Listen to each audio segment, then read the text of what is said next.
kasama si tatay, albularyo pa rin siya.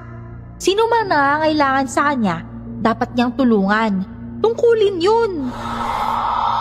Alam nating binarang ito, pero napakatinding barang ang pinataw sa kanya. Ano ba nangyari? Bakit binarang? At alam niyo ba kung sino ang bumarang dito? Bibigayin kita pati ang kapatid at tatay mo. Tutuluyan ko na!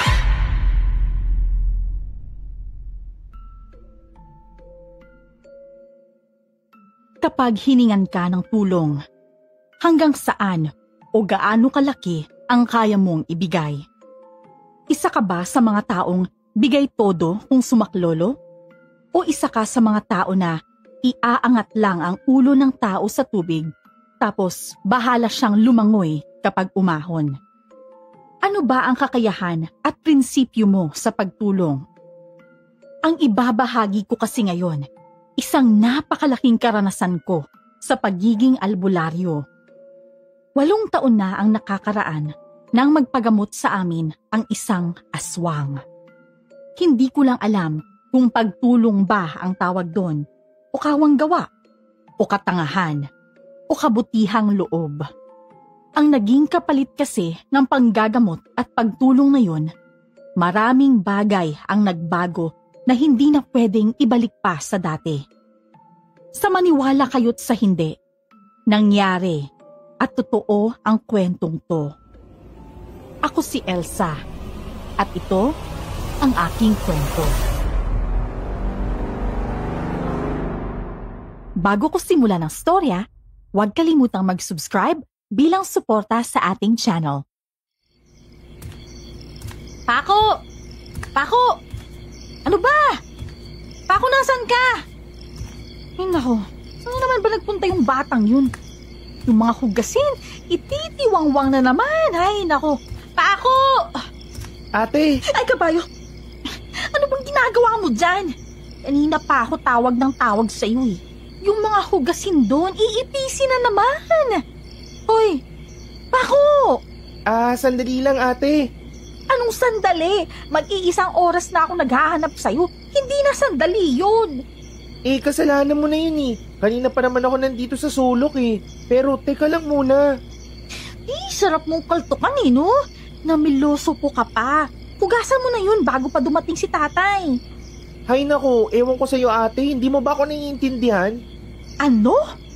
Ako yung hindi mo naiintindihan o hindi mo iniintindi? Ang sinasabi ko, hugasan mo na yung mga kinainan. Tapos, gawin mo na yung mga assignment mo. Ha? Mas mahalaga ba yun kaysa sa paparating? Oo. At pag dumating yung sinasabi mo, uusok na naman yung tenga mong malaki. Kung sakali, pati puwet mo uusok kay tatay. Ay, ako naman, ano ba? Mamaya na yung hugasin, pati yung mga assignment. Hindi rin si tatay yung parating, no? Ano? Anong mamaya? Pako! Sinasabi ko sa iyo ha, itatambak ko sa higaan mo yung mga hugasin na yon pag napuno mo ko. Saka... Hindi ka nakikinig eh. Hindi si tatay yung parating. Nagngingit-ngit na ako sa kapatid ko dahil parang hindi niya ako iniintindi. Pero sa huling sinabi nito, mas pabulong, mas seryoso ang tono at tingin nito habang nakasuksok sa isang haligi ng bahay. Sunod kong narinig ang dumaraming alulong na mga aso sa paligid. Nakaamoy rin ako ng kung anong masangsang pero mahina pa ang amoy. Pako, anong nangyayari? Ate, may paparating. Hindi si tatay. Sino? Ano? Anong nangyayari? Ate, hindi mo talaga alam? Ha? Teka, ano bang... Yan, buti naman mukhang napapansin mo na.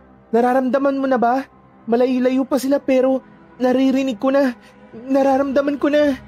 Ay nako, lakas naman ang loob nila para pumunta dito. Tayo pang sasadyain nila. Pero lagot tayo nito eh. Wala pa si tatay. Ano kaya? Ate, huwag kang maingay. May sinasabi yung mga kaibigan ko. Unti-unti akong kinakabahan. Pati hangin sa paligid, lumalamig. Nanahimik ang mga kuliglig. Pero dumalas ang tunog ng mga tuko at butiki. dumarami rin ang mga asong umaalulong. Ang mga pusa, humaba rin ang mga huni na parang tumatawag ng atensyon o nagbababala. Ang kapatid kong 13 anyos, kalmadong kalmado. Nag-oobserba at nag-aabang lang. Samantalang ako, kinakabahan at malapit ng mataranta. Ni hindi ko agad naramdaman na may kung anong papalapit sa bahay namin. Ate, maupo ka na lang muna, abangan natin yung mga susunod na senyales sa kayong mga tunog. Ha? Okay. Basta, sabihin mo sa akin kung nandyan na, kung gaano nakalapit, o ano. Alam mo naman mas malakas ang pakiramdam mo eh. Hay nako, ba't ba kasi hindi matalas ang pakiramdam mo? Anak ka ng matinik na albularyo tapos ang hina mong makiramdam, natataranta ka pa. Ewan ko, maganda lang ako, pero ang sablay kong anak ng albularyo. Hay nako ate, hindi ka rin maganda tapos sablay kang albularyo, yun lang yun. Naku. Huwag ka nang kumontra. Basta, maganda ako. Pero, sablay lang sa pagiging albularyo. Hay nako ate, bahala ka na nga. Tumahimik ka na nga lang. Pinapakinggan ko yung mga kaibigan kong duwende. Hinihintay ko rin kung sasagot tong batibat dito sa haligi. Baka masabi nila kung nasan na yon. Kunin mo na lang yung langis para malaman mo kung malapit na sila. Isa akong anak ng albularyo na nagsasanay na rin para maging albularyo. Siya naman si Paco, ang kapatid ko. Napakabata pa niya, pero mas matalas ang pakiramdam niya sa akin. At ngayon, siya ang mas nakakaramdam sa mga aswang na papalapit sa amin. Oo, may mga aswang na paparating sa bahay namin. At wala pa ang tatay naming albularyo. Pag nagkataon, kami lang ng kapatid ko ang haharap sa mga aswang. Kaya ako ang mas kabado. Pero ang kapatid ko, nakaabang, nakikiramdam at nag-iisip ng tama. Si Paco kasi may mga kaibigan at kalarong duwende. Kahit iba pang elemento, nakakausap na niya. Wala, hindi kumukulo tong langis. Pati tong bato, hindi pa rin umiinit eh. Ibig sabihin, malayo pa. Malayo pa nga ba, Paco? Malapit na pero malayo pa. Ha? Anong malapit na pero malayo pa? Ang labo naman. Ano nga? Ay naku ate, malapit na nga pero malayo pa sila. Inulit mo lang eh. Ipaliwanag mo nga kasi. Yung pandaman nila malapit na pero sila malayo pa. Mas lumabo eh. Pwede pa yung mas maiintindihan ko naman. Ganito ate, alam at nakikita na nila yung lugar, yung mga nangyayari dito. Kahit malayo pa naman sila, yung mga alaga nila, nauna na, nandito na. At nasasagap nila kung ano yung nasasagap ng mga pinauna nilang alaga. Ah, okay. Pero magulo pa rin. Basta, gets ko na kahit paano. Ay naku ate. Sino yan? Gabi na. Sino yan? Ni ayaw magsalita. Sino kaya yun? Naku ate, hindi talaga magsasalita yan basta wag mong bubuksan. Ha? Ibig sabihin, nandyan na yung... Hindi ate, wala pa. Hindi pa yan.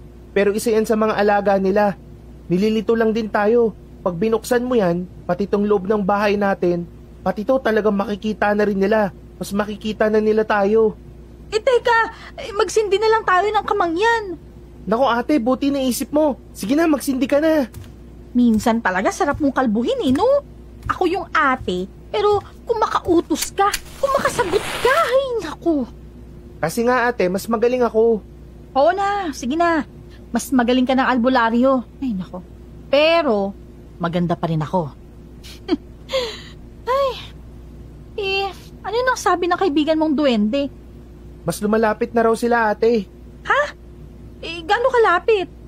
Malapit na ba? O...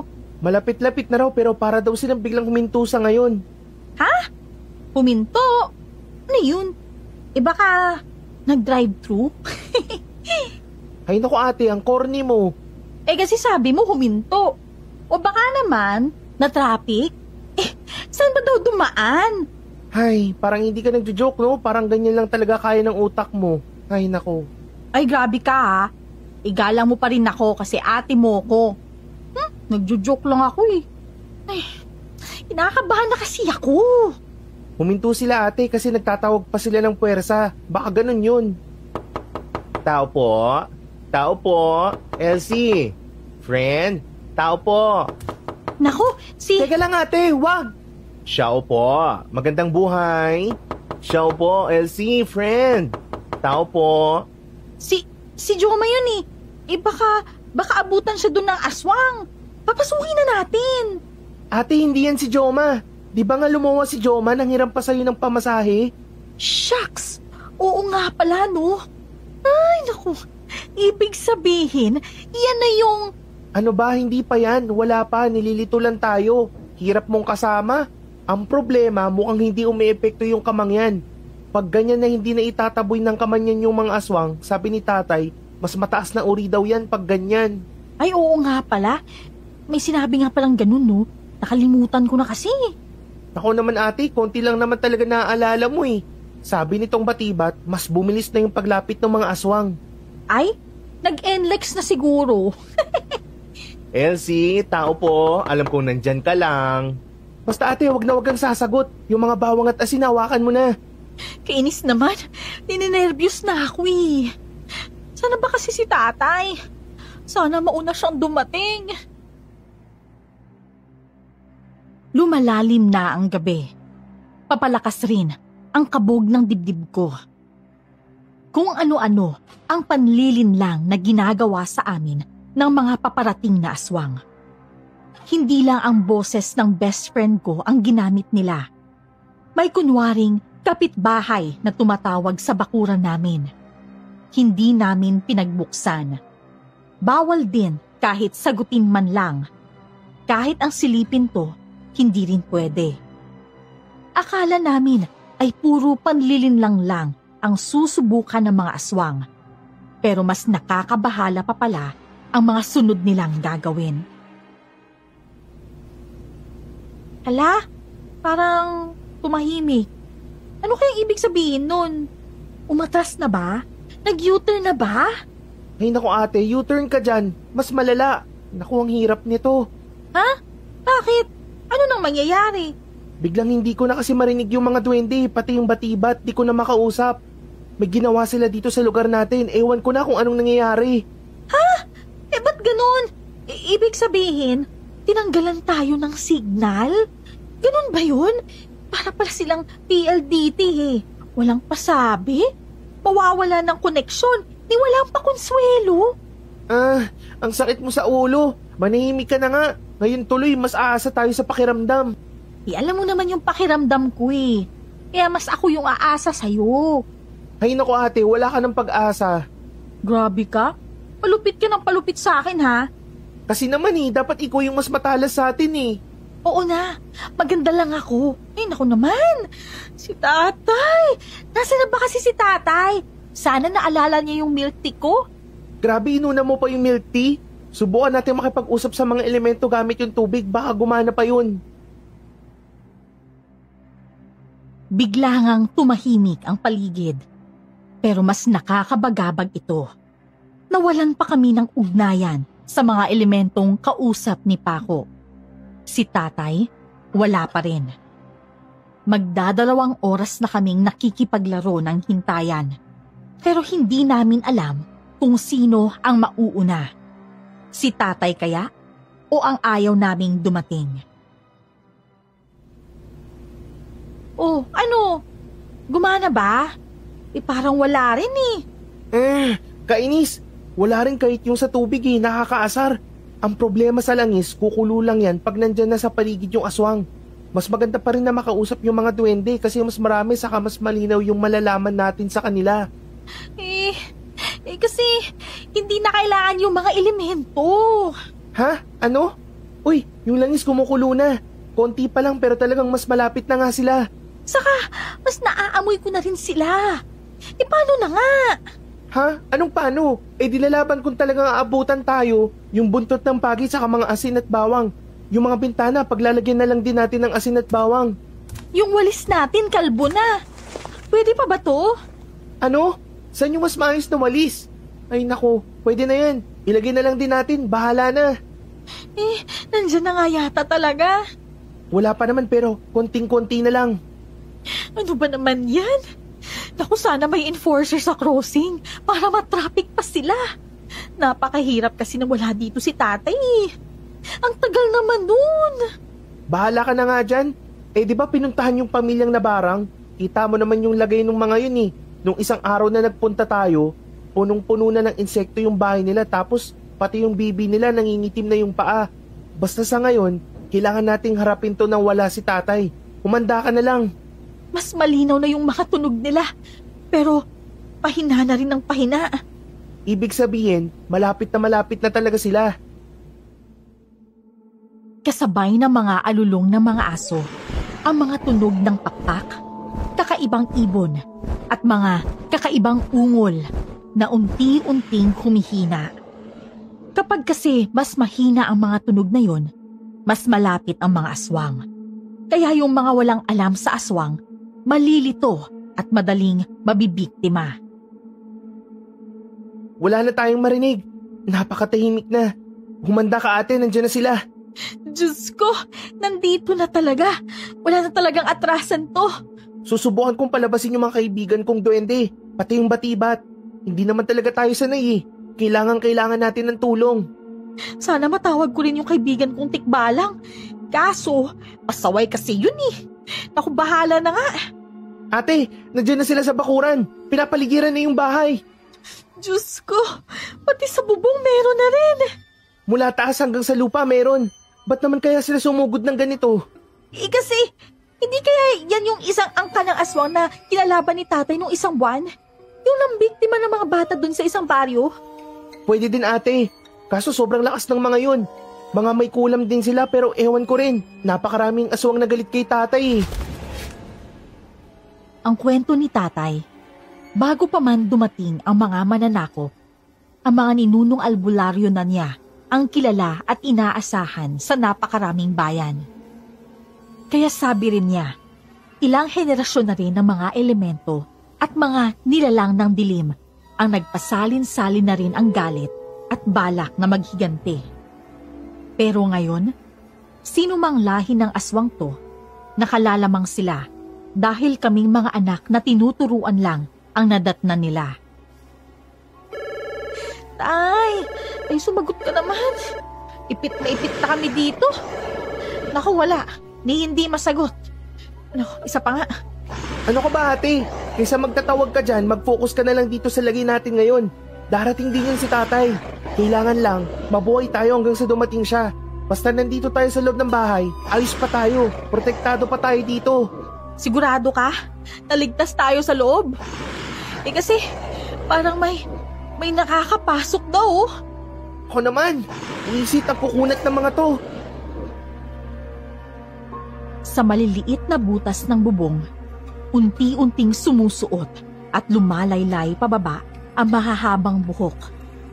Bukod sa bawang at asin na nakakalat sa buong bahay, lalo sa bintana, may walis na nakataob sa mga pinto.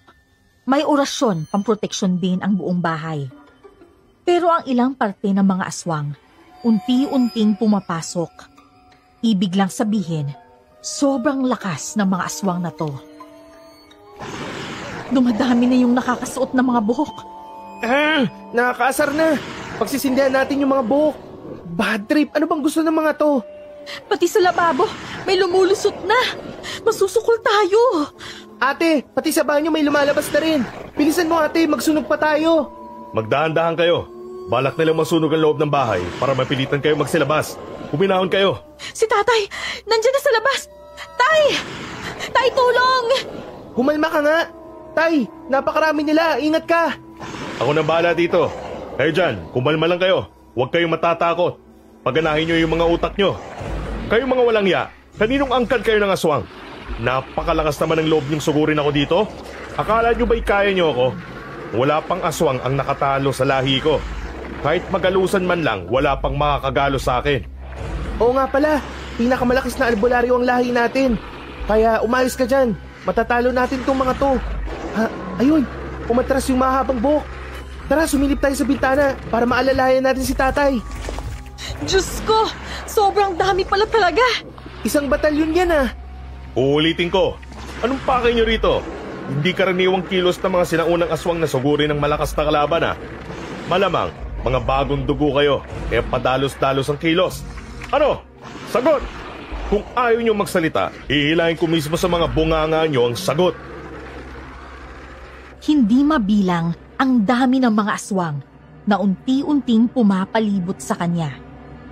Hindi naman basta makaatake ang mga aswang dahil ramdam nila ang mga anting at proteksyon ni tatay. Baka sila pa ang malusaw sa oras na hawakan nila si tatay. Pero nagulat kami nang 3 aswang ang namigit. Mabilis silang sumugod ng harapan kay tatay. Tumagos lang ang 2. Ang isa ay bumaliktad na parang bumangga sa pader. Nabuhayan kami ng loob. Pero nagulat kami nang biglang sumirit ang dugo sa batok ni tatay. Tay! Si tatay nasugatan! Pako, tulungan natin si tatay! Di pwede, baka makasagabal lang tayo. Saka wala yan, kayang-kaya pa rin niya yan. Buisit, natali ako. Hindi malala pero hindi pwedeng maulit yun. Mukhang may makapangyarihang nagpapalakas sa kanila. Tay! Tay, mag-ingat ka! Nandyan na ulit! Kumilos ulit ang mga aswang. Mabilis nilang inikutan si tatay para malito ito. Sabay-sabay silang sumugod kay tatay. Mabilis na humugot si tatay ng buntot page at pinaikot ito. Nahagupit ang marami sa mga aswang. Naiwasan niya ang iba. Tay!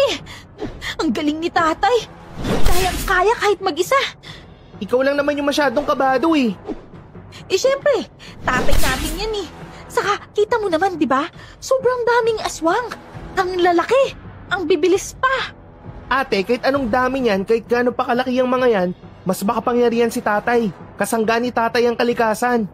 Ano? Hindi pa rin kayo magsasalita? Itutuloy pa ba natin to? Sandali lang! Tama na! Tumigil na kayo! May isang aswang na tila inawat na ang mga kasama nila. Pero maraming sumugod ulit kay tatay. Nahahagupit silang lahat ni tatay ng buntot page. Ang iba ay napapaso o nakukuryente dahil sa pananggang tigal po ni tatay.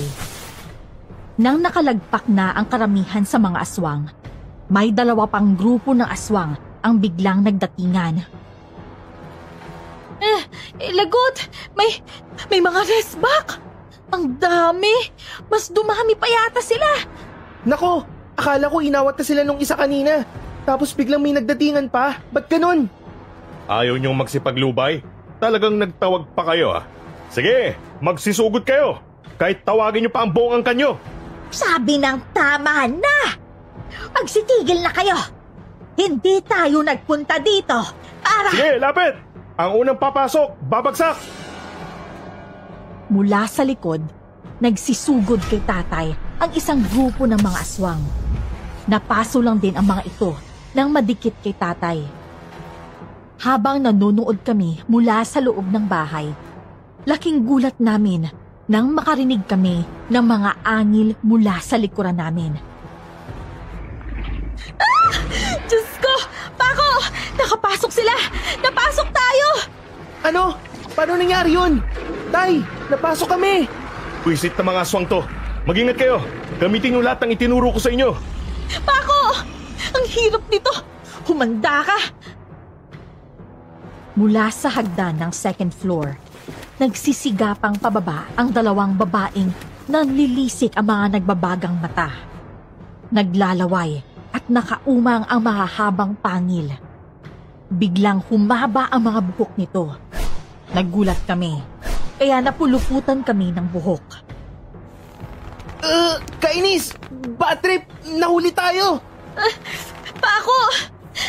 Pako! Bitiwan mo kami! Bitiw!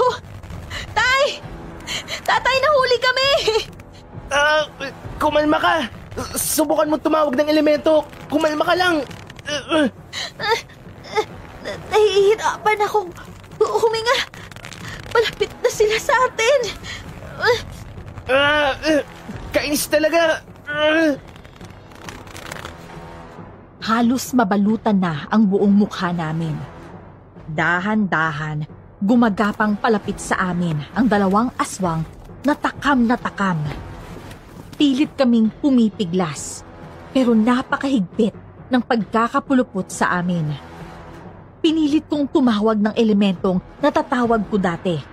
Duwende, tikbalang, pero wala. Pero si Paco, siya ang nakapagpalabas sa batibat.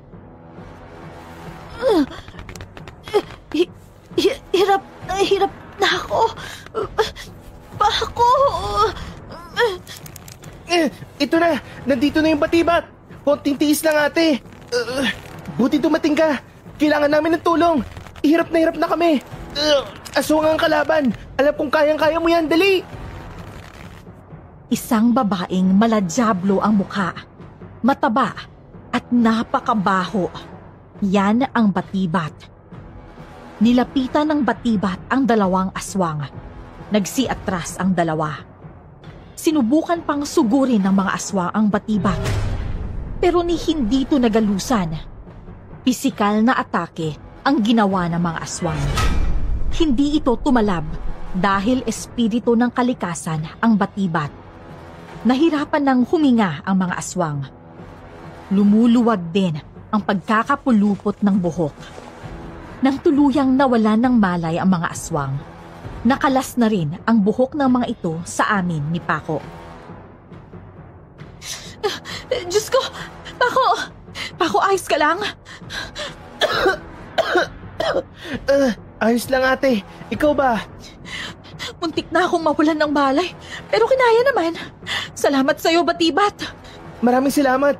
Pero pwede bang huwag ka munang umalis? Kailangan pa rin namin ng tulong mo. Napakaraming aswang pa doon sa labas. Baka makapasok sila dito. Sige na, nakikiusap kami sa'yo. Tulungan mo pa sana kami. Pumayag ang batibat na tulungan pa rin kami. Dahil dumarami ang nakakapasok na aswang sa bahay, nagsilabas na kami. Protektado kami ng batibat sa bawat sugod ng mga aswang sa labas. Siya ang humaharap sa mga sumusugod sa amin. Si tatay naman, tuloy sa pagharap sa walang humpay na pagsugod ng mga aswang. Kahit magdamag natin gawin to, walang problema.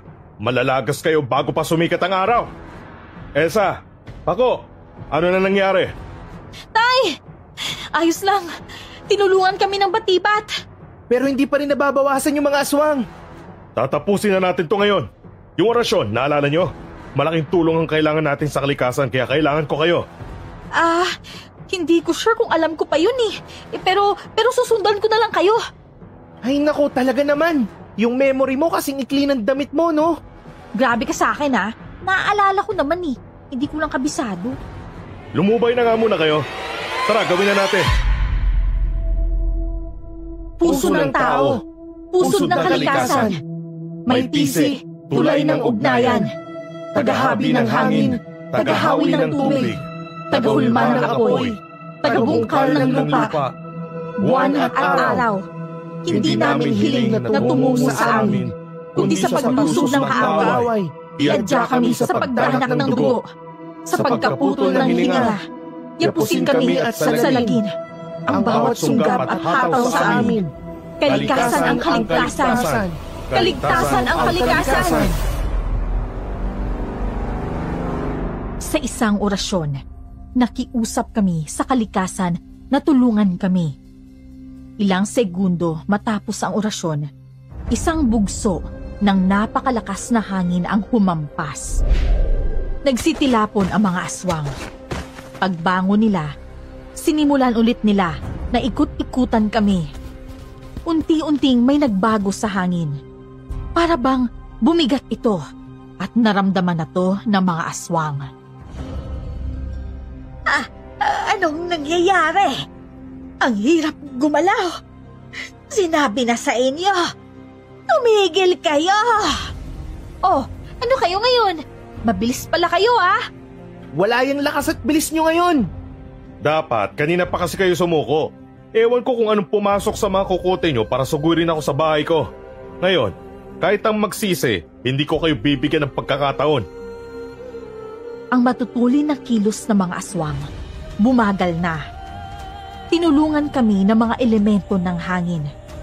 Literal na pinabigat at pinakapal ang hangin, kaya nahirapang kumilos ang mga aswang. Una ay bumagal sila, hanggang sa halos hindi na sila makagalaw. Para silang nasa putikan, base sa bigat ng kilos nila. Oh, ano na? Pagod na ba kayo? Wala na kayong magagawa ngayon. Siguro naman alam nyo na kung ano mangyari sa inyo dito. Nagkamali kayo ng pinasok. Ako, Elsa, ako nang tatapos ito. Itong punyal na mga bagani, kahit anong lahi ng aswang, walang makakaligtas dito. Sa isang gabi lang, ubos ang lahi nyo. Kasalanan nyo rin to. Sandali lang. Teka muna. Hindi naming intensyong manakit.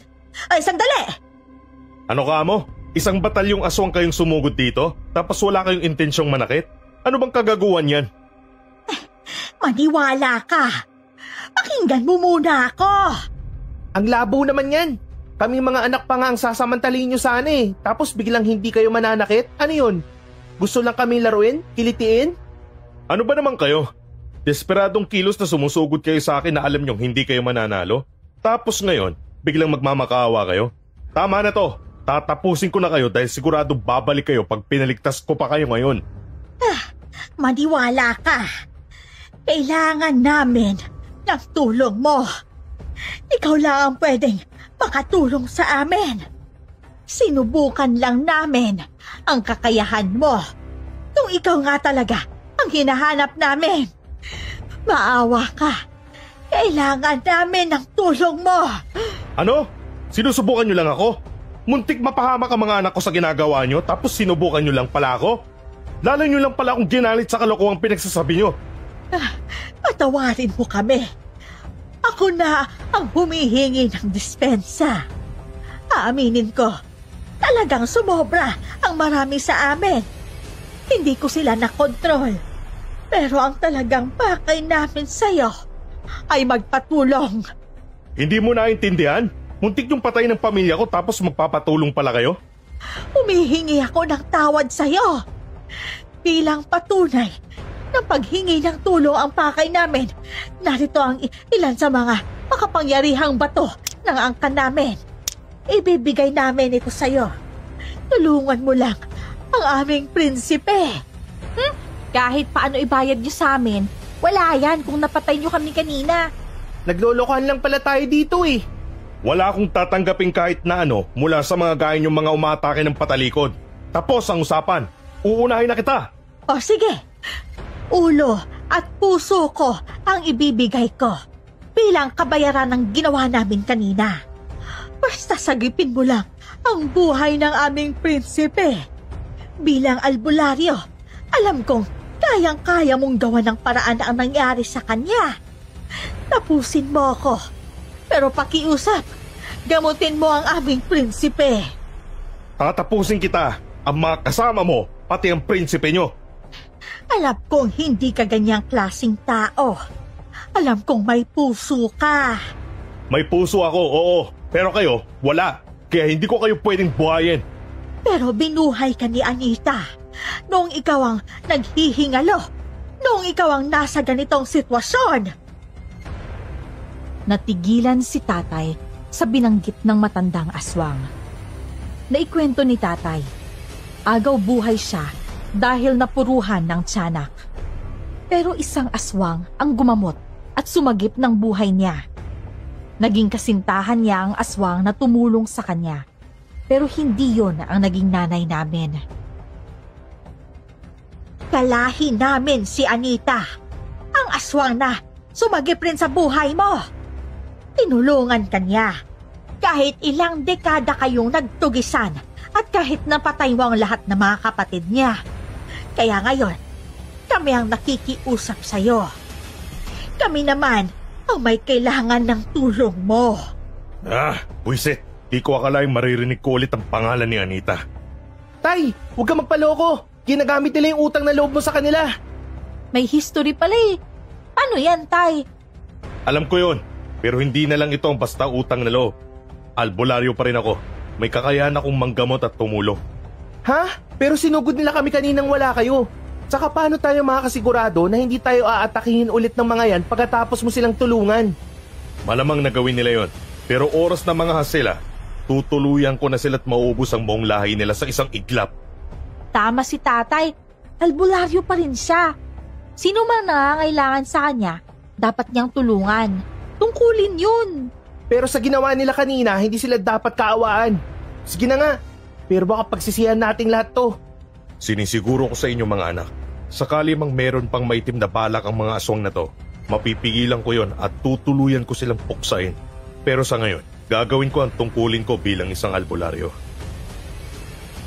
Bilang mga anak, wala kaming nagawa kundi sumunod kay tatay. Delikado, pero tutulungan namin ang mga aswang. Inilapag nila ang isang matangkad na binatang humpak na humpak ang katawan. Wala ring palagyan ang mga sugat nitong nabubulok na. Sa utos ng matandang aswang, nagsialis ang karamihan sa mga sumugod na aswang. Ang binata, ipinasok namin sa bahay. Doon nalantad ang mas kalunos-lunos na lagay ng lalaki. Dito niyo siya ihiga. Grabe, Tay. May lumalabas ng maliliit na insekto sa mga sugat niya. Ano ba naman yan? Napakabaho rin niya, bulok na yata yan eh. Talagang nabubulok na siya. Buhay pa siya, pero bulok na ang katawan niya. Alam nating binarang ito, pero napakatinding barang ang ipinataw sa kanya. Ano ba nangyari? Bakit binarang? At alam niyo ba kung sino ang bumarang dito? Siya ang prinsipe namin. Isa ang lahi namin sa kakonti na lang na mataas na uri. At ang binatang ito ang magtutuloy ng lahi namin. Isa siyang gabunan. Kaya gustong agawin ang kapangyarihan sa kanya at sa lahi namin. Ang kaso, sa dami ng pumupunterya sa amin, ni hindi namin alam kung sino ang gumawa nito sa kanya. Mahirap ito. Napakatindi ng barang. Mas mahirap kung hindi natin tukoy kung sino ang nagbato ng barang sa kanya. Ako, Elsa, subukan mo na natin tawasin. Tawas sa tubig ang kailangan dito. Madali kayo. Ihandaan niyo ang lahat ng kakailanganin. Ito na tay, pwede na nating umpisahan. Bilisan lang natin. At para bang alam ng bumabarang sa kanya ang mga nangyayari ngayon. Narito ang diwa niya at pinanonood tayo. Ganoon siya kalakas? Nakakatakot. Mga sinaunang mambabarang lang yung mga may kaya nun, di ba? 3 na sa mga kabataan namin ang napatay ng barang nito. Itong si Lando, ang huling kabataang lumalaban pa para mabuhay. Naku, last hope pala siya kung sakali. Parang ang gwapo pa naman niya. Ang laking tao rin eh. Nako ate, yan ka na naman eh. Mag-concentrate ka na nga dyan. Nagko-concentrate ako. Kaso tingnan mo, napakalabo ng imahe na lumalabas. Ibang klase ito. Hindi itsura ng nakatalukbong na tao ang lumitaw. Usok lang na walang kahugis-hugis ang lumabas. Nakakatakot ang gumawa nito. Susubukan kong silipin ang diwa ng binata. Noong sinimula na naming gamutin ang binatang aswang, ramdam na ramdam din sa paligid ang presensya ng kung sino mang nambabarang. Napakabigat sa pakiramdam. Eh kung anong amoy din na umiikot-ikot pero mahirap tukuyin. Sinubukang pasukin ni tatay ang diwa ng binata. Nagbabakas sakali siyang makikita niya doon ang bumabarang dito. Pero iniluwa lang siya palabas ng diwa ng binata. O tay, ayos ka lang? Grabe yung isinukan nyo. Tubig muna tay. Ano nangyari tay? Parang tinapon kayo ah. Wala akong nakita. Tapos tumilapon lang ako palabas sa diwa niya. Tiyak kung wala ron sa diwa niya ang mambabarang. Pero protektado rin ang kapangyarihan niya kahit ang diwa niya. Tay, Paano natin babaklasin yung barang kung hindi natin malaman kung saan yun galing, kung sino yung lalabanan? Kahit ang malalakas na matandang aswang, napasuko na rin ng pambabarang na to. Ilang buwan ng halos linggo-linggong may namamatay sa angkan namin. May isang paraan pa, pero napaka-komplikado nito. Bukod sa matagal, kailangan tumawid sa mga dimensyon at makikiraan tayo sa mga elementong hindi natin sigurado kung pahihintulutan tayo. Ang hirap nun, Tay. Baka pati kayo hindi na makabalik. Siguro, subukan muna natin yung lahat ng kaya natin. Ginawa muna namin ang lahat ng paraan na meron kami. Tinapalan namin siya ng mga papel na may dasal.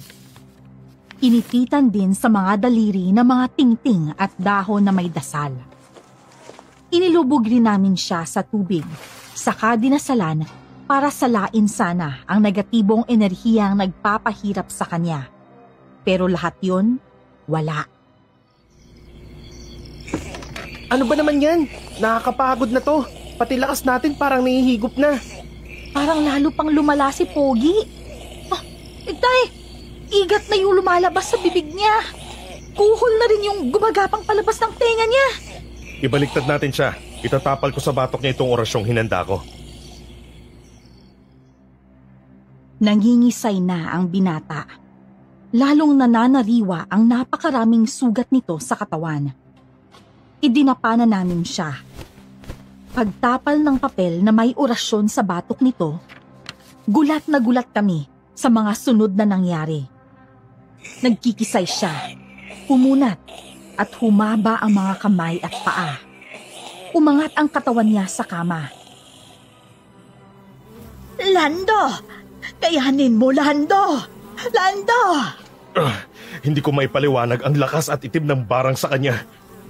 Grabe! Sa dami ng lumalabas sa katawan niya, nangingitim na sa insekto yung bahay. Lumalala lang siya. Baka lalong mapabilis ang kamatayan nito kapag pinilit natin. Kailangan na natin ng tulong ng mga taga-ibang dimensyon. Nung huli nating ginawa yun, muntik nang kuhanin sa atin si Paco. Tapos ako naman, muntik nang mabaliw. Para mas dumali ito, magbigay tayo ng alay sa mga elemento para patawirin tayo sa mga dimensyon. Anong tatawid sa dimensyon? Saan niyo siya dadalhin? Dadalhin namin ng binata sa dimensyon ng mga elemento para din mailayo siya sa saklaw ng barang. Kapag naroon na siya, doon na rin namin babaklasin ang barang sa tulong na rin ng ibang elemento. Yun nga lang, kailangan ng alay para makaraan kami at para tulungan kami. Itong mga batong ibinigay nyo, pwede itong... Mas mainam ang braso ko. Iba't mas gusto ng mga elemento ang parte ng katawan ng tao. Isasama ko rin ang kaliwang mata ko. Galante mo naman, Lola. May braso na, may mata pa. Yung kilay mo na lang kaya. Ay, di pala pwede. Tattoo lang pala yan, no? Nako ate, yung bra mo saka ulo mo pareho lang eh. Walang laman. Ewan ko sa'yo. Tama na yan. Umpisa na natin. Alam kong napapagod na kayo pero ito na ang huling paraan natin. Napakadelikado, pero kailangan naming subukan. Tumawag at nakiusap kami sa mga espiritu na patawarin ang mga kaluluwa namin sa ikatlong dimensyon ng mundo. Sa unang pakiusap na yun, ang braso ng matanda ang inialay. Sa pagtulong sa amin na baklasin ang barang sa binata, ang kaliwang mata ng matanda ang alay. Nagtagumpay ang ginawa namin, pero ilang araw kaming nanghihina. At ang binata, kailangang manatili sa amin para ipagpatuloy ang mga panghuling gamutan sa kanya. Isang linggo na rin, di ba pwedeng pauwiin na yung mga yan? Di pa nga magaling, di ba? Ang sungit mo talaga. Akin na nga yan. Lilinisan ko na ng sugat si Pogi. Sipag mo rin no? Porket... Bakit mo ba? Itapon mo lang nga yung mga basura dun. Sa katapos naman ng halian si Nanang. Maghugas ka ng pinggan. Lando, hello. Pupunasan na ulit kita ha. Tapos nun, susubuan kita. Huwag mo nga akong hawakan. Ano ba? Ay, relax ka lang. Ano ka ba? Kailangang linisin yung mga sugat mo. Saka bakit ba? Ilang araw ko nang nililinisan yung katawan mo, no? Ano? Ikaw? Hinahawakan mo ko? Buisit. Anong buwisit? Kailangan kang linisan. Yung buong katawan mo, nilalanggas ko yung mga sugat-sugat. Buong katawan, as in lahat. Ayoko sa'yo. Ano? Huwag mo kong hawakan. Tawagin mo si Tandang Nene. Mula ngayon, siya nagagawa niyan. Sungit naman ito. Hindi na kaya ni Nanang. Wala na yung isang braso niya, no? Saka ayaw mo ba sa akin? Mas madiin ako humagod. Sigurado mas bibilis kang gagaling nun. Ayoko sa'yo. Bakit? Ano ba kala mo sa sarili mo? Basta ayoko. Ako nagagawa niyan kahit hirap ako. Hindi pwede. Matatapon na yung tubig sa planggana. Sayang yung pinaglagaan ng mga dahon. Ganito na lang. Kung nahihiya ka, pipikit na lang ako. Ayos ba yun? Ewan ko sa'yo. Ako na lang kasi. Napaka-ipal mong babae ka. Hindi ka maganda. Tsaka ba't ba nandito pa ako? Hindi ka pwedeng umuwi. Kasi pinagagaling pa ang mga sugat mo. Gagaling rin agad to. Napakalakas ko. Nalimutan niyo na yata kung sino ako. Di naman ako gaya yung mga mahihina. Eh bakit hindi ka pa gumagaling ng tuluyan kahit 1 linggo na? Naisip mo ba yon? Hindi karaniwang sugat ang mga nasa katawan mo. Isa pa, umaaligid lang ang espiritu ng bumarang sayo. Kaya binabantayan ka rin ng mga elementong kaibigan ni Dante. Tama si Nanang doon. Kailangan ka ring protektahan muna ni tatay. Kasi mahina ka pa. Alam mo bang sinusubukan kang lapitan ng mga pakawalang nilalang ng bumabarang sa'yo? Tinataboy lang sila ni tatay. Imposible. Walang magtatakang lumapit sa akin. Dahil malayo pa lang, ramdam na nila kung gaano ako kalakas. At yung Dante, hindi ko kailangan yon.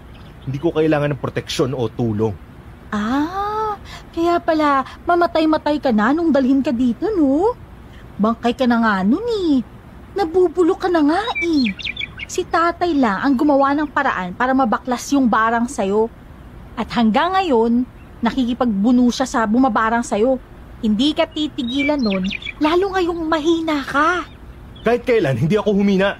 At yung Dante na yan, kaya lang ako napagaling yan dahil natural na malakas ako. Konti na lang ang kailangan niyang gawin. Anong konti lang ang kailangan kong gawin? Ang sabihin mo, konti na lang ang buhay mo nun. At hindi lang akong sumagip sa buhay mo. Kailangan pa namin ng tulong ng mga taga-ibang dimensyon. At ikaw, wala yung sinasabi mong lakas. Daig mo pa ang lantang gulay eh. Ni wala kang mali pero patay ka na. Kung tutusin, patay ka na dahil pabulok ng katawan mo dahil sa barang. Hindi pwede yun. Ako ang prinsipe ng angkan namin. At kung talaga mahusay kang albularyo, alam mo ang gabo na nagaya ko. Pinakamalakas. Kaya mabilis akong gagaling kahit walang tulong mo o ng kahit na sino. Alam mo, wala naman talaga sa akin kung aalis ka. Nakakaabala ka na rin sa totoo lang.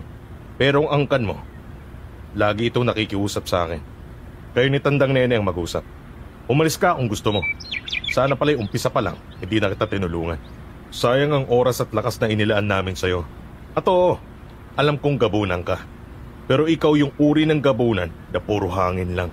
At hindi ka malakas kaya nang iniisip mo. Ganon? Hindi ako malakas? Baka gusto mong subukan. Aray! Ay nako, saka na kayong magkasubukan pag nakatayo ka na. Pagpasensyahan mo na si Lando. Hirap lang ang kalooban ng bata dahil sa nangyari. E sana naman, hayaan mo pa kaming manatili sa pangangalaga mo. Wala kaming kalaban-laban kapag umalis kami dito. Oo nga, tay. Mahina pa talaga tong si Lando eh. Sobrang dali nilang punteryahin pag umalis sila dito. Masasayang lahat ng ginawa natin. Tandang Nene, wala sa akin ang problema. Diyan sa hambog niyong prinsipe. At ikaw bata, pag magaling ka na, huwag kang mag-alala. Pwede mong subukan ang lakas mo sa akin kahit na anong oras mo gusto. Ba't di pa ngayon? Tara na, Tanda. Kahit nakaiga ako, tablado ka sa akin. Ay nako, patayin na natin yung electric fan. Sayang lang sa kuryente. Lakas naman na ng hangin. Dumaan pa ang 2 linggo. Mabagal man, mas bumuti na ang lagay ng katawan ni Lando. Pero makailang ulit pa rin siyang binabalikan ng espiritu ng mambabarang.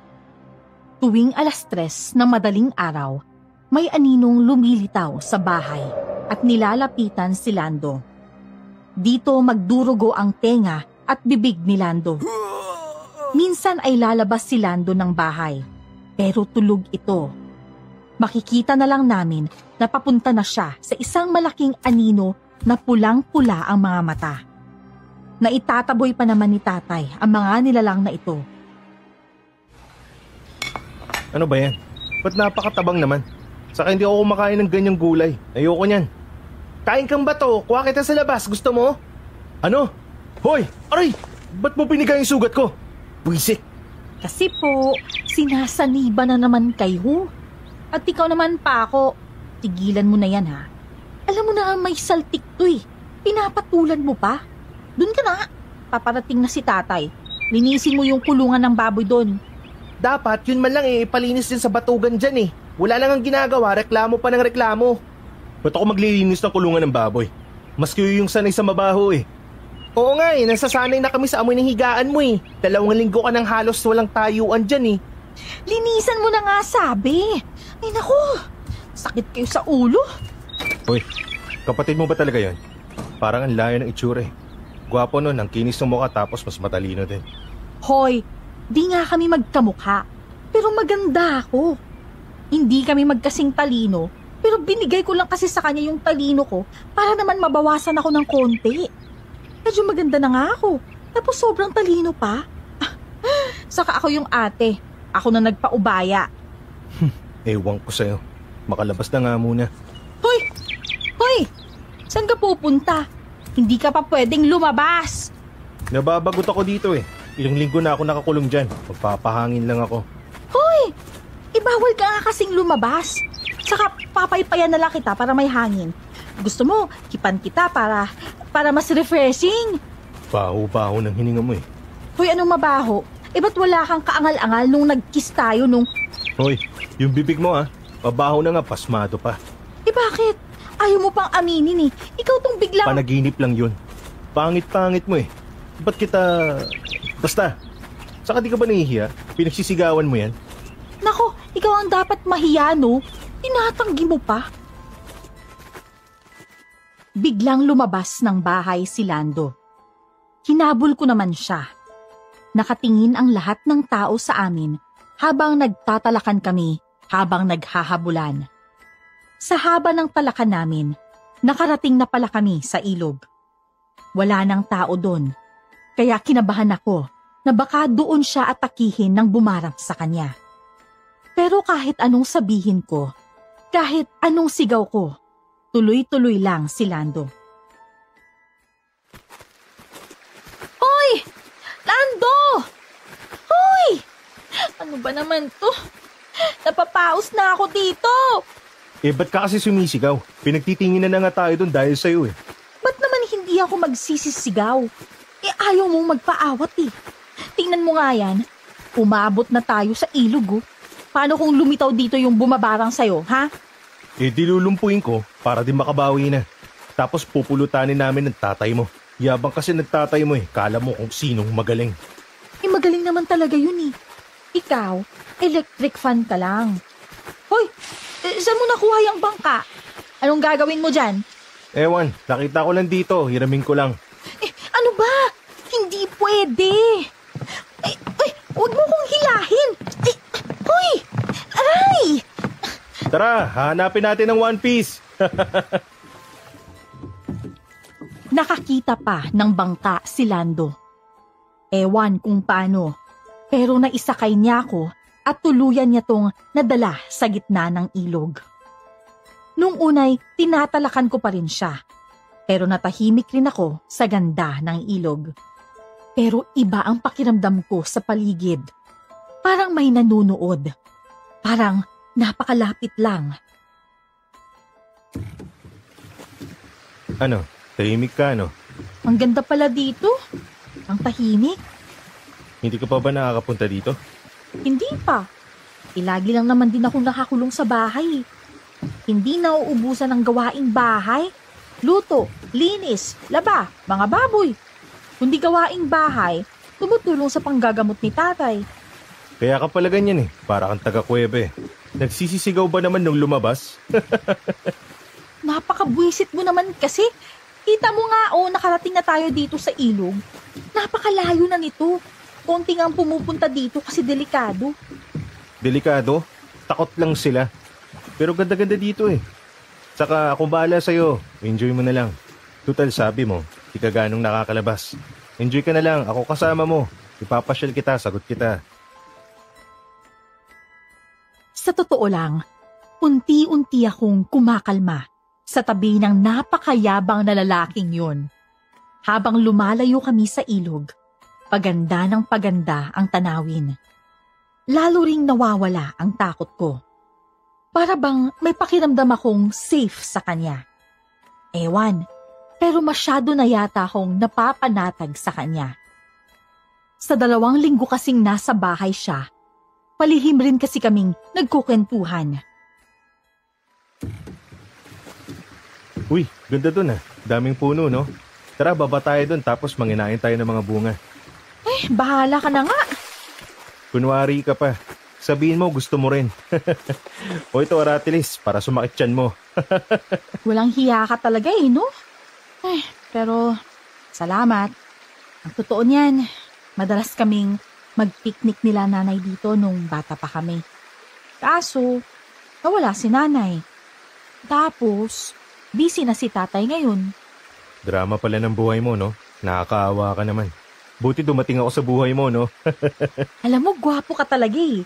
Kaso, natatalo ng sobrang kahambugan mo. At least gwapo. Saka hindi ako mayabang. Lagi lang akong sigurado. Sigurado? Hambog ka. Yun lang yun.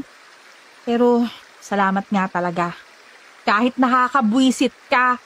Pag umalis na ako, malulungkot ka na ulit. Sayang mo ngayon eh. Saya ka dyan. Kapal na mukha mo. Talaga naman eh. Kitang-kita sa mata mo ang saya-saya mo. Pero alam mo, mas masaya? Yung maliligo ka. Baho mo na eh. Hoy! Kinarga ako ni Lando. Sa kanya ako dinala sa malalim na parte ng ilog. Para kaming mga batang biglang nagbasaan sa ilog. Mula sa basaan at hatakan, hindi ko na malayang nakayakap na ako kay Lando at nakatingin na sa mga mata nito. Halos magkadikit ang mga mukha namin. Ang unti-unting paglalapit ng mga labi namin naudlot. Ano yun? May parang hayop? May ibang nandito. Pero relax ka lang, kasama mo ako. Akong bahala. May anino. Dito sa tubig. Lando! Umahon muna tayo. Bilis! Yung anino. Parang iniikutan tayo ng anino. Ikaw yung albularyo. Alam mo ba kung ano yan? Hindi ko masagap eh. Hindi ko makilala. Kasi mas magaling sa ganito yung kapatid ko. Kasi mas malakas siya. Pero malamang yan yung gustong bumarang sa'yo. Baka yan yung espiritu niya. Ah, ganun. Siya na ba yan? Di makakaganti na rin ako. Hirap na hirap ako sa ginawa niya. Umahon kami at nakiramdam. Iniikutan kami ng isang anino o itim na usok. Lalapit, lalayo, susuot at lilitaw sa mga puno. Hanggang sa isang angil ang sumugod sa amin mula sa likod. Nahila ako ni Lando at nakailag kaming dalawa. 3 taong may pakpak ang lumitaw. Si Lando, lumaki at umitim ang katawan. Tumangkad at humaba ang maputing buhok.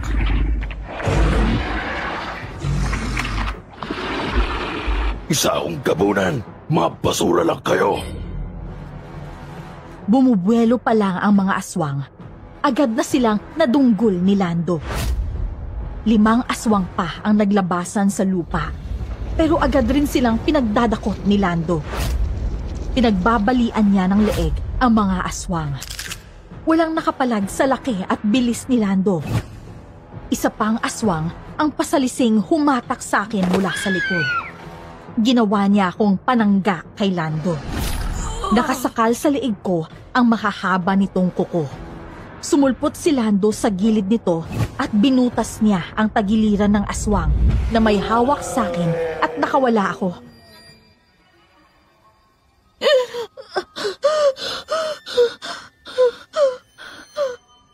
Lando, salamat. Muntik na yun. Grabe, talagang napakalakas mo. Pero muntik na talaga tayo doon. Ang daming aswang. Kilala mo ba yun? Ibang angkan ba yun na humahabol sa inyo? Lando, siguro umuwi na tayo. Baka may iba pang maglilitawan. Lando, ano ba nangyayari sa'yo? Bakit? Diretso lang na nakatayo si Lando. Ni hindi ako nito kinikibo. Maya-maya pa, naramdaman ko na lang ang mga kuko nito sa tagiliran ko. Hindi ko inasahan yun. Dama kong bumagsak ang katawan ko sa lupa. Hinang-hinakot na lalabo ang paningin ko. Ang huli kong naaalala ay si Lando na mabilis tumakbo at tumalon. Tay! Kumising ka, Tay! Hayop na mga aswang yan! Sabi sa inyo, hindi sila dapat tulungan! Tay! Napakasahol nito. Halos lumuwa ang bituka ng tatay mo. Mamaya ka na umiyak at tulungan mo ko. Ihanda mo yung mga ipakukuha ko sa'yo. Kailangan magamot ng tatay mo. Walang yang mga aswang yan! Nasaan ba si... Tay! Tay! Bako! Tulong! Ate, anong nangyari? Diyos ko, duguang ka. Pako, tamputin mo yung ate mo. Gagamutin natin sila ng tatay mo. Bilisan mo! Tay! Tay! Anong nangyari sa inyo, Tay? Bako! Mga aswang na tinulungan natin, ate. Inatake si tatay. Yung hayop na Lando na yon. Buti hindi nila ako inatake pero grabe yung ginawa nila kay tatay. Buti biglang dumating si Chong. Si Lando. Siya rin ang gumawa nito sa akin. Hayop na. Tay. Ate! Nawalan ako ng malay matapos akong atakihin ni Lando. Nang magising ako, pinilit kong gapangin pa uwi. Ang dinatnan ko, ang bahay naming tigmak sa dugo. Si tatay, wakwak ang tiyan at basag ang mukha. Ang mga aswang na tinulungan namin, wala na. Si Chong Badong ang gumamot sa amin. Sa ngayon, ligtas ang tatay mo. Pero dapat bantayang maiigi ang kalagayan nyo. Mabutit may proteksyon siya pero grabe pa rin ang pinsala sa kanya. Pati si ate, manala ang lagay. Yung mga aswang, sila na ngayon tinulungan. Tapos mamamatay rin yung isa sa kanila pero sinagip ni tatay. Iyan ang pagkakamali ng tatay mo. Inatake na kayo ng mga aswang na yon. Abay tinulungan pa niya. Ito ngayon ang nangyari. Ate, huwag kang gumalaw ate. Bubuka yung sugat mo. Si tatay. Ano nang... Kumusta si tatay? Sa ngayon, ligtas ang tatay mo. Pero hindi maayos ang lagay niya. At kasalanan niya rin ito. Kahit ikaw, matindi rin ang tinamo mo. Mahiga ka lang ate. Ikaw ba ate? Ba't ka nawala? Ano ba nangyari sa'yo? Sabi mo yung mga aswang din? Oo. Si Lando. Sinundan ko sa ilog. Tapos may mga umatake rin sa amin. Nilabanan niya yun. Tapos bigla niya akong sinaksak ng kuko niya. Hayop na Lando na yun. Tay, huwag kang mamamatay ha. Diyos ko, tay. Sana hindi tayo naniwala sa mga hayop na yun. Nangyari na ang nangyari. Nawala pati mga mahalagang bato at gamit ng tatay nyo. Pero ang mahalaga ngayon, makapagpagaling kayo. Magsipagpahinga na kayo. Hindi ko kayo laging mababantayan. Pero babalik-balik ako rito. Huwag kayong mag-alala. Kaya yan ng tatay nyo. Kaya magpalakas din kayo. Salamat, Chong. Baka kung ano nang nangyari kung hindi mo kami napuntahan. Salamat, Chong. Si Cho Badong Pinsan siya ni tatay. Albularyo rin siya na taga-kabilang bayan. Bibisita lang dapat siya sa amin. Pero dinatnan niya ang katatapos lang na dilubyo sa bahay. Ginamot niya kaming dalawa ni tatay. Pero kailangan rin niyang umalis. Maya't maya din naman niya kaming binibisita. Binabantayan din kami ng mga espiritu at elementong kaibigan namin. Ate ano yan? Ano yung tinatawas mo? Hindi ka pa magaling ah. Tutuntunin ko ang teritoryo ng mga aswang. Igaganti ko si tatay. Ano? Hindi pwede. Hindi ka pa nga magaling eh. Ate naman, nakita mo nangyari kay tatay. Tingin mo kaya mo yung mga yun? Ibang pakiramdam ko pa ako. Dahil sa puot, parang lumiliyab ang dugong albularyo ko. Hindi pwede ate, hindi kita papayagan. Pako, hindi pwedeng palampasin ang ginawa ng mga aswang. Buhay ang tinaya natin para gamutin sila. Tapos papatayin nila si tatay. Munti ka na nga rin eh. Sinuwerte ka lang. At yung Landong yun, hayop siya. Yung si Lando, di ba napalapit ka sa kanya? Kaya ka rin nagkakaganyan eh. Oo, hindi ko na itatanggi yun. Napalapit na ako. Hindi nga lang yata napalapit eh. Akala ko nga siya rin. Yun ang pinaparamdam niya minsan. Napakasama ng ugali ng lalaking yun. Pero binuksan niya sa akin yung ibang pagkatao niya. Akala ko nagkakaintindihan kami. Tapos ganito, ginago niya ako. Ang masakit, si tatay ang napahamak. Tripling dusa ang ipapalasap ko sa kanya. Tinawag ko ang kaibigan kong tikbalang na si Roma. Natuntun ko rin ang kinaroroonan ng angkan ni Lando. Gaya ng sabi ko kay Paco, mas malakas ang kapangyarihang dumadaloy sa akin ngayon. Kasama ang kaibigan kong tikbalang at nuno, sumugod ako sa teritoryo ng angkan ni Lando. Alam kong bugso ng galit ang kilos na to, pero hindi ko palalampasin ang ginawa nila sa amin.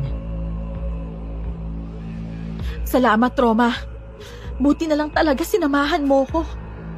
Pasensya na rin na nagtiwala ako dun sa aswang na yun. Alam mo bang tumatakas pa kami paghating gabi para lang... Ay! Buisit. Pero ito na. Umpisahan na natin.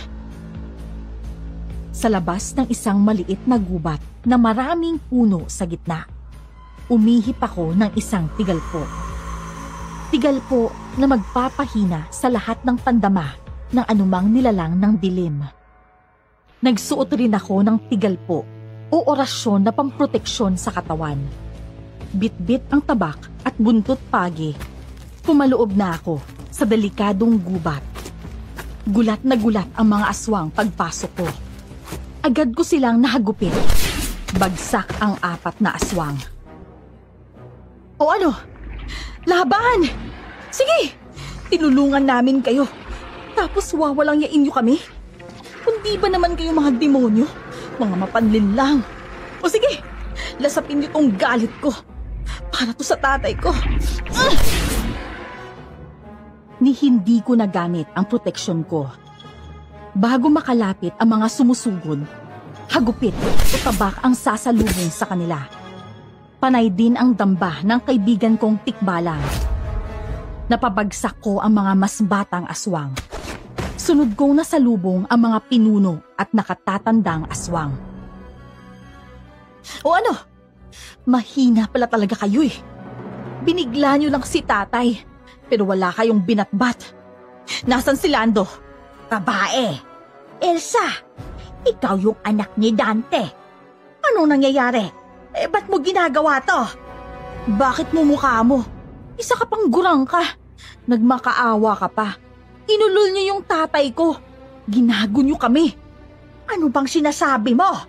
Tama na. At nagsama ka pa ng elemento. Malaking gulo to. Kayo ang nag-umpisa, di ba? Una, sinugod niyo kami. Tapos, niloko niyo kami at inatake si tatay. At yung tarantadong Lando na yan, nasaan? Lando! Lumabas ka! Hindi ako maawat. Walang pinapaligtas ang hagupit at tabak ko. Pati ang tandang nene na nag-aalaga kay Lando, napuruhan ko. Huminto lang ako na ang kaibigan ko ng tikbalang ang umawat sa akin. Wala nang kumikilos sa mga aswang. Oh, ano kayo ngayon? Iisa lang ako.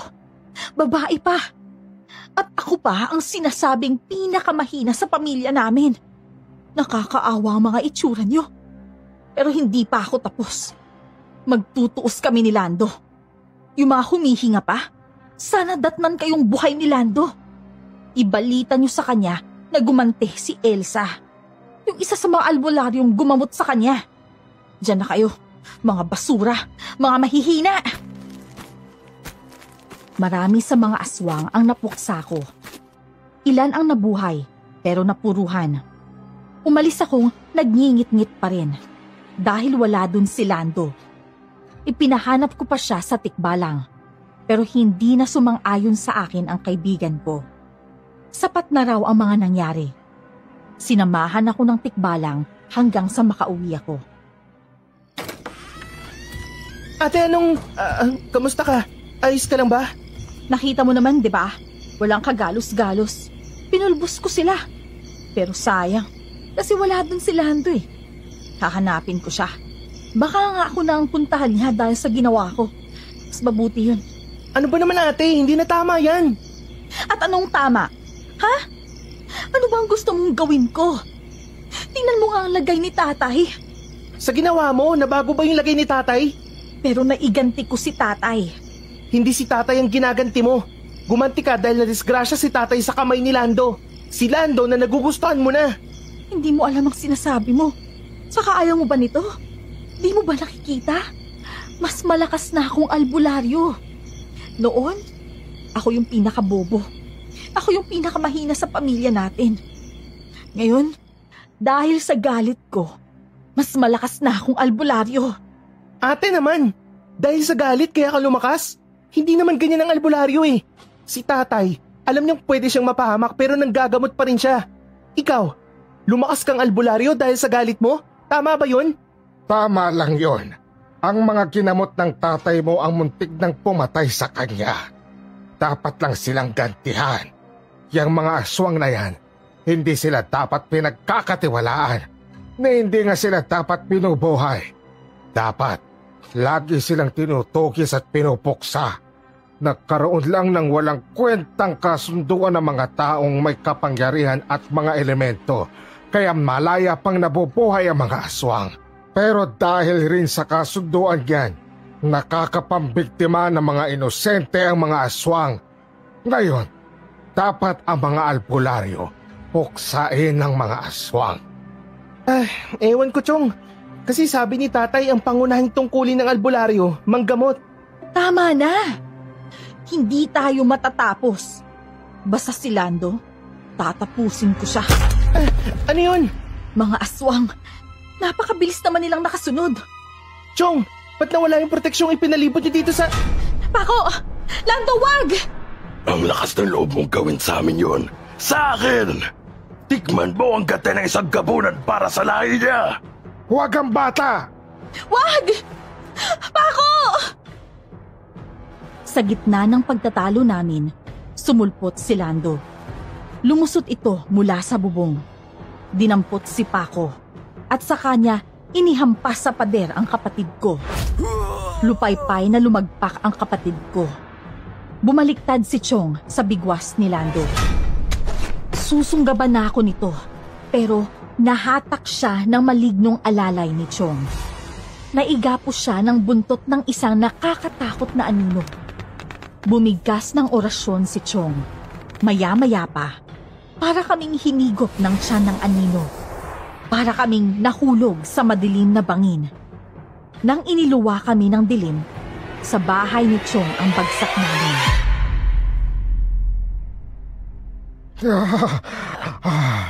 Muntik na. Terrible. Hoy, Elsa! Elsa! Ayos ka lang ba? Elsa! Chong, anong nangyari? Tinala tayo ng maligno sa bahay ko. Dumaan tayo sa dimensyon ng mga maligno. Pero Chong, bawal yun. Ha? Paco! Paco! Bilisan mo, Elsa. Ihiga mo rito ang kapatid mo. Kailangan siyang gamutin. Huwag kang magalala. Nabugbog lang siya pero kailangan agapan yan. Paco! Kaya mo yan. I'm sorry. Nandito lang ako. Nandito lang si ate. Hayop na Lando na yun. Gagong yun. Siya pa tong galit na galit. Parang siya pa tong mas may matinding dahilan para sumugod ng ganun para gumante. Una si tatay. Ngayon naman si Paco. Paco! Wala siyang malay pero malakas ang pulso. Ayos lang siya. Ako ang bahala sa kanya. Iyang mga aswang na yan, walang dulot yan kundi takot at karahasan. Dapat mong puksain ang mga yan kundi hindi ito matatapos. Tatatlo na lang kayong magkakasama sa buhay. Papayag ka bang may mawawala pa sa inyo? Elsa, ngayon, sa'yo nakasalalay ang buhay ng pamilya mo. Nagkamali noon ang tatay mo kay Anita. Ikaw na ang babawi. Nakatakas kami. Pero si Paco naman ang napuruhan. Napakaraming nangyari. Napakabilis. Ginamot ni Chong si Paco. Mabuti at hindi ganon kalala ang tinamo nito. Isang araw lang, nakakatayo na ulit si Paco. Si tatay naman, tulog at wala pa rin kamalay-malay sa mga nangyayari. Pero isang gabi, habang nag-oorasyon ako para magpalakas. Elsa... Lando? Paano ka? Ba't ka nagugulat? Di ba ganitong oras tayo nagtatagpo ng palihim sa labas ng bahay niyo noon? Hayop ka. Nagsisisi akong nangyari yun. Sana, hindi ka na lang sumulpot sa buhay ko. Sana, hindi kita ginamot. Pero ginamot mo ko. At inalagaan pa nga. Pero trinaydor mo ko. Halos ubusin mo ang lahi ko. Tinraydor? Ikaw pa talaga ang nagsabi niyan? Di ba't ikaw ang... Elsa, tama na yan. Ang tatay at kapatid mo, huwag mong hayaang mapahamak na naman. Tama si Chong. Dalawa na silang igaganti ko. Kunwari lang kayong ginamot niyo ako pero... Ang lahi natin, Lando. Huwag mong kalilimutan. Ikaw ang prinsipeng gabunan ng lahi natin. Tapusin mo ang lumapastangan sa lahi natin. Pagsisisihan mong niloko mo ang isang gabunan. Gabunan! Gabunan! Nabibingi na ako. Sana hinayaan ka na naming mamatay. Nagbago ng anyo si Lando. Bago to makapag-anyong gabunan, hinagi sa akin ni Chong ang buntot pagi at ang punyal ni tatay. Lumitaw ang tikbalang at nuno para pansamantalang itago sa dimensyon ng mga elemento sina tatay at Paco. Ang matandang aswang at si Chong tila nakaalalay sa amin ni Lando. Sumugod si Lando habang naghahanda ako ng panlaban at pamprotektang tigal po. Nakaiwas ako at nahagupit ko siya ng buntot. Halos walang epekto ang buntot, kaya sumugod ulit ito. Tumilapon ako sa isang bigwas nito. Grabe!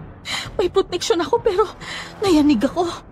Pasalamat ka sa proteksyon mo, pero ayos din yan. Tatagal ka, mas masaya. Dahan-dahan kitang papatayin. Dahan-dahan?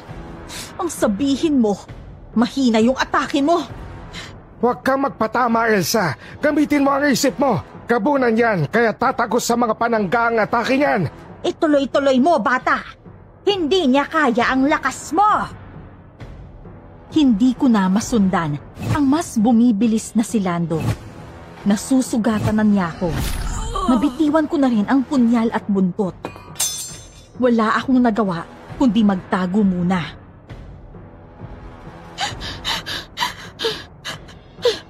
Napakalakas. Napakabilis din. Hindi ko rin ulit matawag si Tikbalang.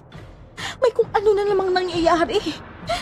Elsa, galingan mo magtago. Elsa, marami pang oras. Pero pag nahanap kita, bibigayin kita pati ang kapatid at tatay mo. Tutuluyan ko na. Hayop ka. Tsumitsempo lang ako.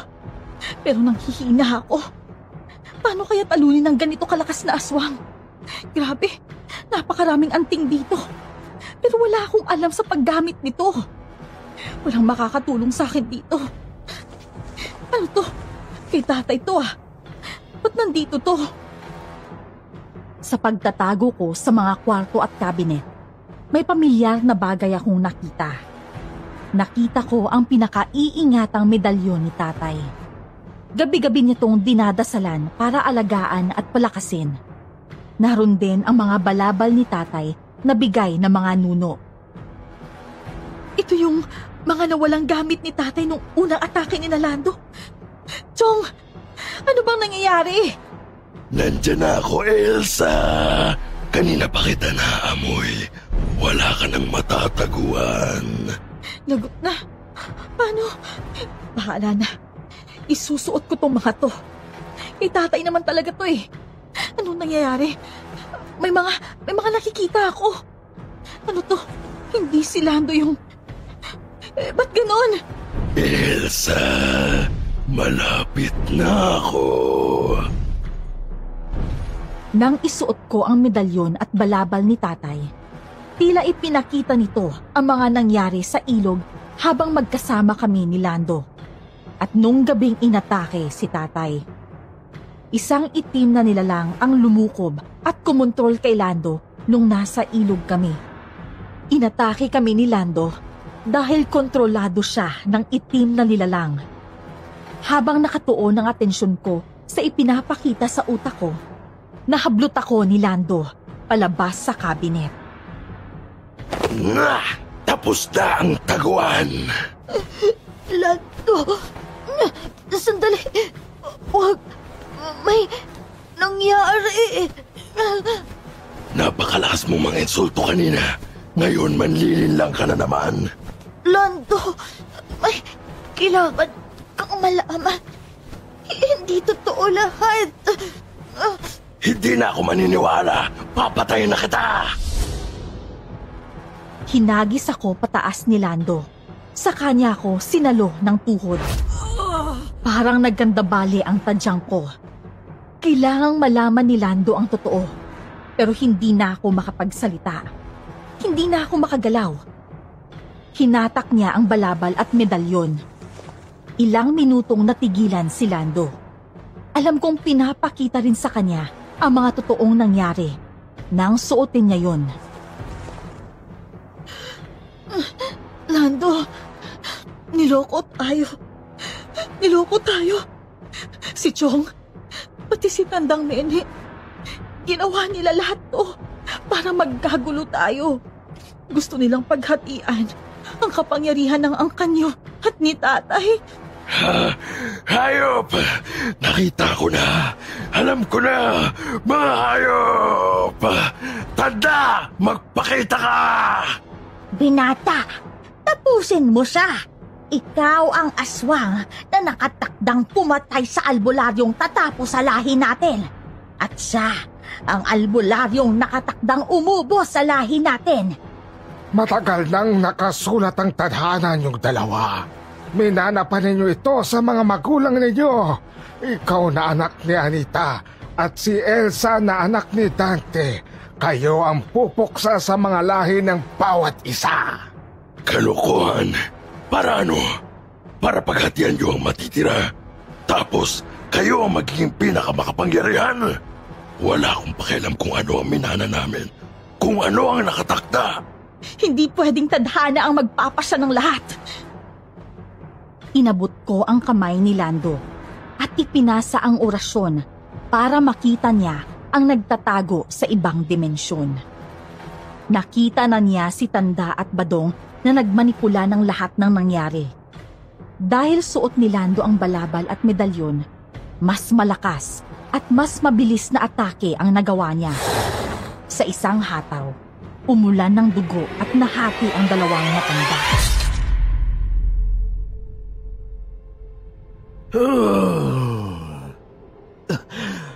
Elsa, huwag kang bibitaw. Kaya mo yan. Patawad, Elsa. Lando, akala ko hindi ka maniniwala. Salamat, Lando. Huwag mo kong... Gamit ang bato ng mga aswang, inilipat ni Lando sa katawan niya ang lahat ng pinsala ko.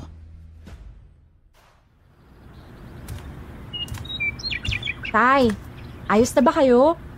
Talagang manggagamot na ulit kayo? Ayos na at mas malakas pa. Salamat sa iyo at pasensya na dahil ikaw ang pinaka nahirapan.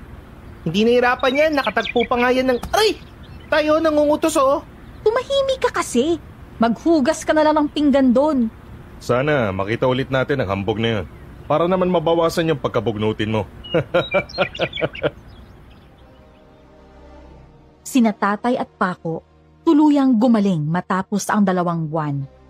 Kami ni Lando hindi na ulit nagkita.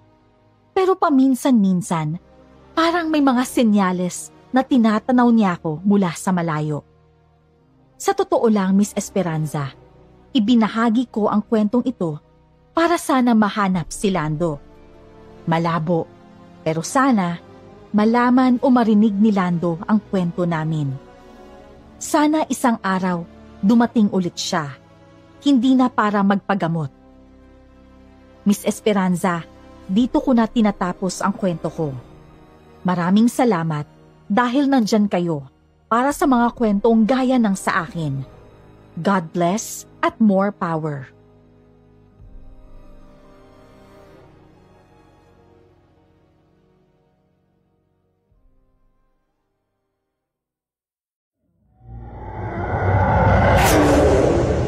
Tama si